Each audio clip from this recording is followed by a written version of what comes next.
Hey guys, in this video I'll show you how to undo a setup in Splitwise. Now the first thing I want you to do is launch up Splitwise and then just locate the expense you had settled up. So come here at the bottom left, click on groups, just locate your group you had settled up. So this one for me would be London.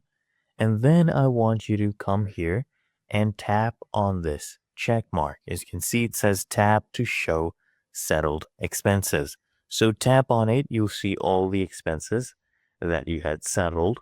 Now to undo a settle up in Splitwise, you need to first delete the payment transaction that was created during the settle up. So I'll tap on this one, okay, where basically he paid me 2,500 dirhams. So I'll tap on this, come at the top right, click on this trash can or delete icon, and then just tap on delete payment.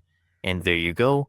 It is back right here. This will revert the balances to their previous state. So that is how you undo a settle up in Splitwise.